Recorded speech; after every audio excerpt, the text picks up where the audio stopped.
বলবো বাংলার এসআইআর এ বাতিল মাধ্যমিকের অ্যাডমিট কার্ড। এসআইআর নিয়ে ফের নতুন নির্দেশ নির্বাচন কমিশনের।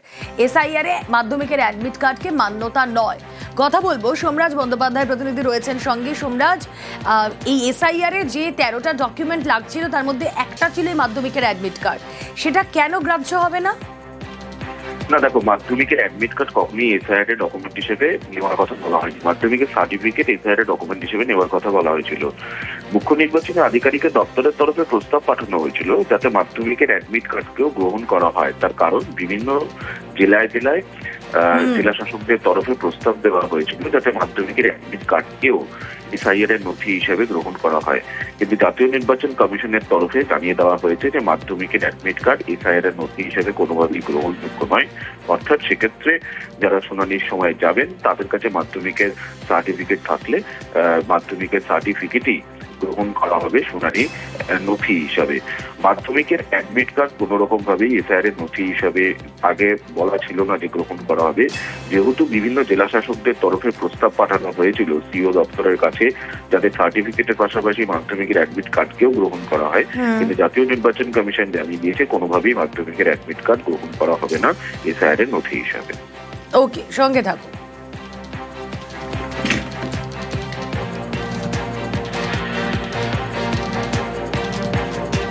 এবার এসআইআর এ অভিযোগ জমা এবং নিষ্পত্তির সময় বাড়ালো কমিশন। 19শে জানুয়ারি পর্যন্ত তা বাড়লো সময়সীমা। গতকাল পর্যন্ত অভিযোগ জমা এবং নিষ্পত্তির সময় ছিল, আরো 4 দিন সময় বাড়ানো হলো। কথা বলবো সোমরাজ, এ বিষয়ে আরো আপডেট দিতে পারবেন। সোমরাজ, দেখো, এসআইআর এর অভিযোগ ও নিষ্পত্তির সময়সীমা গতকাল পর্যন্ত ছিল, সেটা 19শে জানুয়ারি পর্যন্ত বাড়ানো হয়েছে। কারণ হিসাবে জাতীয় নির্বাচন কমিশনের তরফে জানানো হয়েছে যেহেতু 5টি রাজ্যের তরফে অনুরোধ এসেছিল কমিশনের কাছে যে অভিযোগ ও নিষ্পত্তির সময়সীমা বাড়ানোর জন্য। তাছাড়াও বিভিন্ন রাজনৈতিক দলের তরফেও অনুরোধ জানানো হয়েছিল যাতে এই অভিযোগ ও নিষ্পত্তির সময়সীমা বাড়ানো হোক। তাই গোটা পরিস্থিতির কথা মাথায় রেখেই কমিশন এই সিদ্ধান্ত নিয়েছে যে অভিযোগ ও নিষ্পত্তির সময়সীমা বাড়ানোর ব্যাপারে 15ই জানুয়ারি অর্থাৎ যেটা গতকাল পর্যন্ত ছিল সেই সময়সীমা বাড়িয়ে 19শে জানুয়ারি পর্যন্ত করা হয়েছে। বেশ।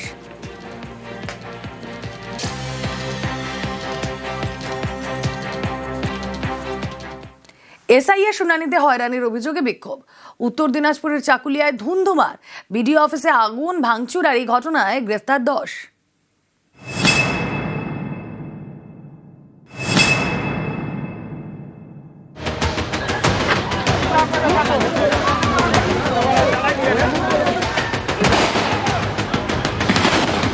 বিডিও অফিসে ক্ষোভের আগুন। বিডিও অফিসের ভিতরে একের পর এক ঘরে ঢুকে নথিতে আগুন।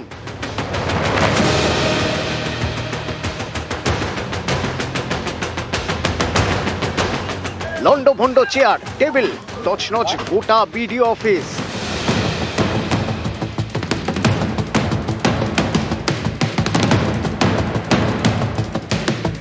অফিসের বাইরে পড়ে আধ পোড়া জিনিসপত্র।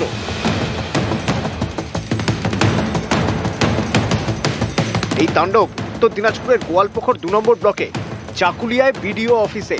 স্থানীয়দের অভিযোগ শুনানির নামে হয়রানি করা হচ্ছে, বারবার ডাকা হচ্ছে। এদিন সকালে চাকুলিয়ার বিভিন্ন জায়গায় এ নিয়ে শুরু হয় বিক্ষোভ, রাস্তা অবরোধ।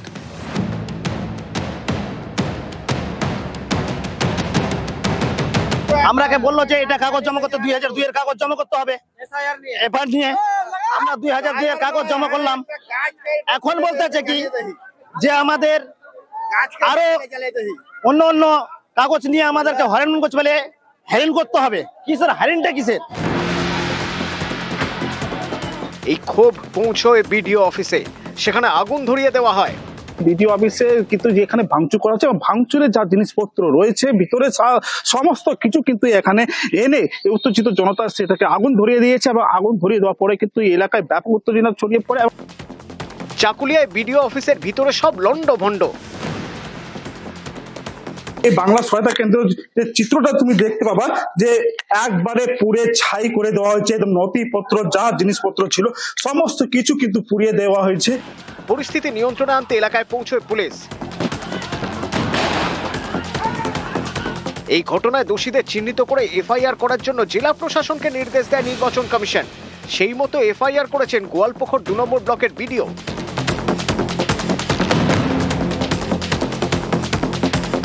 এফআইআর হয়েছে, 10 জন অ্যারেস্ট হয়েছে, অ্যাকশন নিচ্ছে পুলিশ। ফার্দার যাতে এই ধরনের ঘটনা না ঘটে, মাইক্রো অবজারভাররা 10 জন উইথড্র করে নিয়েছে। উইথড্র করেননি, চিঠি দিয়েছেন, উইথড্র কি আছে এটা? এখানে উইথড্রল স্কোপ কোথায় আছে? তারা বলছে যথেষ্ট সেফটি সিকিউরিটি পাচ্ছেন না একজন। ভাই ওরা অন ডেপুটেশন আছে, উইথড্র করতে পারবে না। secretary? সিএস সঙ্গে কথা হয়েছে, ডিজিপি সঙ্গে কথা হয়েছে, সিকিউরিটি অ্যারেঞ্জমেন্ট করছেন। এটা টুকটাক একার জায়গায় অ্যারেঞ্জমেন্ট, 5000 ক্যাম্প চলছে।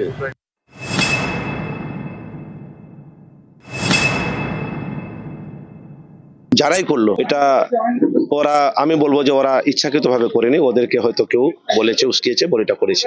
কিন্তু আজকে যেটা একটা বিক্ষিপ্ত একটা ঘটনা ঘটলো, এটা বাজে ঘটনা। আমি বলবো আন্দোলন হবে গণতান্ত্রিক পদ্ধতিতে, আন্দোলনটা হবে। কথা রটে গেছে যে যাদের নাম ভোটার তালিকাতে থাকবে না, যে পরিযায়ী শ্রমিকরা বাইরে আছেন, তাদের নাম ভোটার তালিকা থেকে বাইরে করে দেওয়া যাবে। এবং তার আতঙ্কে যারা পরিযায়ী শ্রমিকরা বাইরে আছেন, প্রায় 40,000 লোক বাইরে আছে, তো এই 40,000-এর পরিবার এখানে আছে। তার জন্য মানুষ আরো আতঙ্কে ভুগছে, প্রশাসন তাদেরকে সঠিকভাবে কোনো সমাধান দিতে পারছে না। বুধবার মুর্শিদাবাদের ফারাক্কায় বিডিও অফিসে তুল কালাম।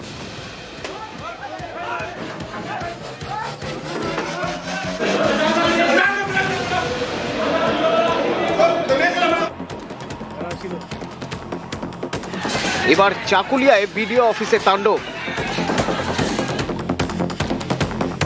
উত্তর দিনাজপুর থেকে চঞ্চল মোদক, নিউজ 18 বাংলা।